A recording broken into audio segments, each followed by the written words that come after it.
Hey everyone, Chris here and welcome to my channel. In today's 5 on Friday, I'm here to bring to you 5 books coming out in August that look interesting to me. So these are my August anticipated releases. I had several options, but I think I found a nice little mix of books coming out in August that seem intriguing. First up, coming out on August 5th is a middle grade fantasy called Verity Vox and the Curse of Foxfire by Don Martin. Welcome to Foxfire. The rules here are simple. Don't look in the trees, don't whistle in the woods at night, don't answer if you hear your name called, and remember, everything wants. Verity Vox is a witch in training who has never met a problem her spells can't solve. But when a cryptic plea for help sends her to the forgotten coal mining town of Foxfire, she soon learns even magic has its limits. Verity discovers a curse was laid years ago by a traveling magician who vanished into the ancient Appalachian Hills to seek greater power. Crops won't grow, bellies go hungry, even treasured possessions fall apart. What's worse, people have gone missing amidst rumors that they've sought out the magician who is lying in wait for those foolish or desperate enough to strike a deal with him.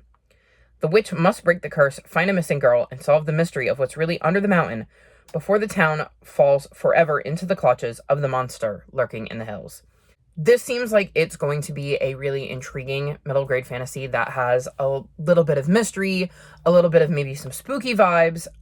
I'm very curious to see what Verity finds in this coal mining town of Foxfire and how she helps the town deal with the issues she's found there. So I thought this was a really intriguing middle grade that is coming out in August. Next is a queer contemporary romance that is also coming out on August 5th, The Build a Boyfriend Project by Mason Deaver. Eli Francis is stuck in an assistant position at the online magazine Vent when he should be a writer. Stuck with a boss who dangles a promotion but would rather he just fetch the coffee. Stuck working alongside the ex who has no trouble moving up at work or moving on. When Eli's roommates push him to date so he can get over his ex once and for all, they set him up with Peter Park, tall, handsome, and unbelievably awkward. The date is a complete disaster, and further proof to Eli that love isn't for him. But when his boss overhears Eli recounting the catastrophic night, he suggests teaching Peter to be a better boyfriend through a series of simulated dates so he can write an article about it. But Eli has other ideas.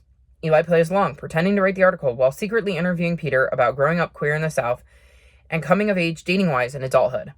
Eli hopes writing this sort of piece will finally get him the promotion he deserves, and in exchange, he will teach Peter how to be a better boyfriend. But the more time Eli spends with Peter, the closer they become, and the lines between what's real and what's fake begin to blur. Before long, Eli is forced to face his greatest fears, to become the writer he wants to be, and secure the love he's always needed. So I thought this sounded intriguing. I like the concept of Eli's going to be interviewing Peter and finding out more about what it was like to be queer in the South. Instead of the actual article he's supposed to be writing, I'm curious to see how that actually turns out, whether it works the way it's intended to work, whether his boss is really angry. I feel like that could be a very interesting bit of conflict.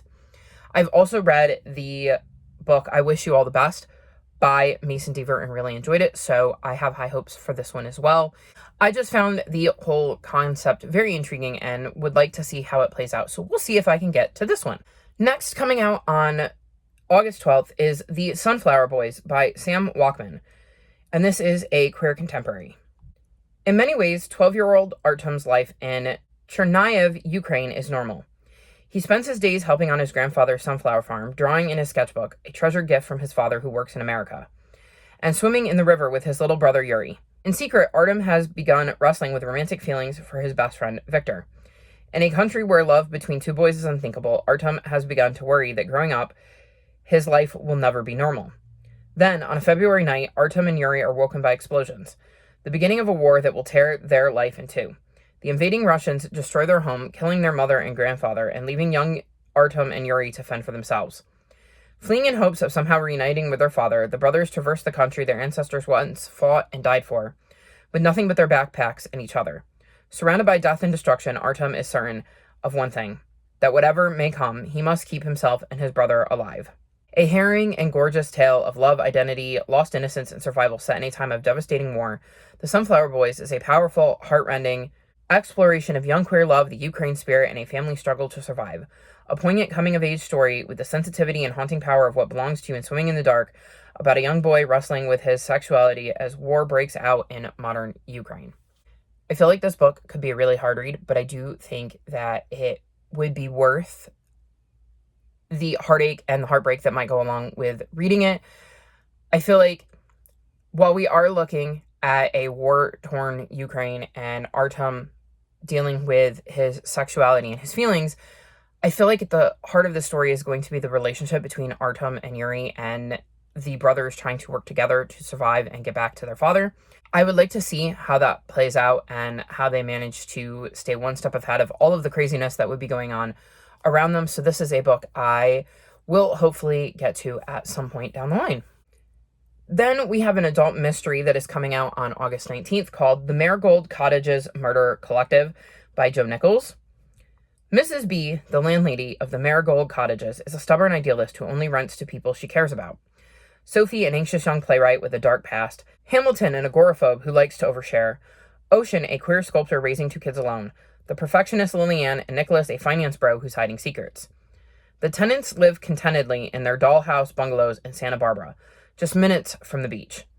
Until their peace is shattered when Anthony, a quiet, hulking, but potentially violent ex-con, moves in.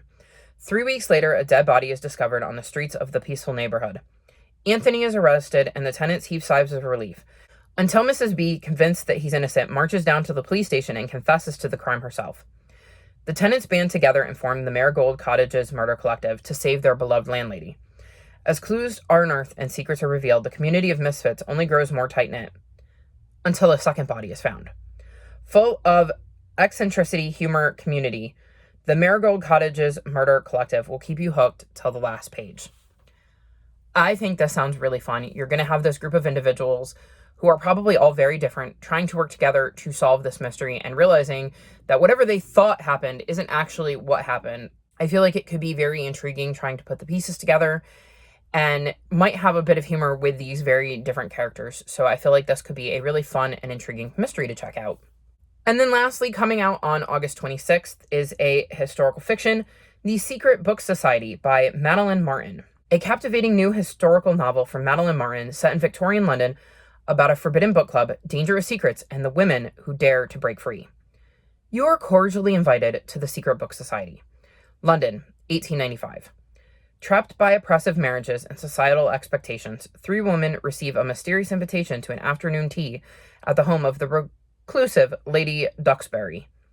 Beneath the genteel facade of the gathering lies a secret book club, a sanctuary where they can discover freedom, sisterhood, and the courage to rewrite their stories. Eleanor Clark, a devoted mother suffocating under the tyranny of her husband. Rose Wharton, a transplanted American dollar princess struggling to fit the mold of an aristocratic wife. Lavinia Cavendish, an artistic young woman haunted by a dangerous family secret. All are drawn to the enigmatic Lady Duxbury, a thrice widowed countess whose husband's untimely deaths have sparked whispers of murder. As the women form deep, heartwarming friendships, they uncover secrets about their marriages, their past, and the risks they face. Their courage is the only weapon in the impressive world that has kept them silent. But when secrets are deadly, one misstep could cost them everything. I like that this is set in the 1800s, even if it's at the very tail end. I think that is a different time period that I haven't really read about. I'm very curious as to what these women are going through and how they're kind of drawn together and the relationships that develop between these women as they get together with Lady Duxbury. I'm curious about why Lady Duxbury even wants to have this gathering. I feel like it could be a novel that really sucks you in and makes you really attached to the characters while also kind of discovering more about what's going on in the time period and things like that. So I just thought this sounded really intriguing and wanted to let you all know about it. So there you have it. Those are 5 books that are coming out in August that are on my radar. Which one of them sounds most interesting to you? Let me know in the comment section below. All of my social media is linked in the description below if you'd like to come chat with me. If you've made it this far in the video, leave me flower emojis since several of the books mention flowers in the title. Like this video and subscribe to my channel, and I'll talk to you next time. Bye!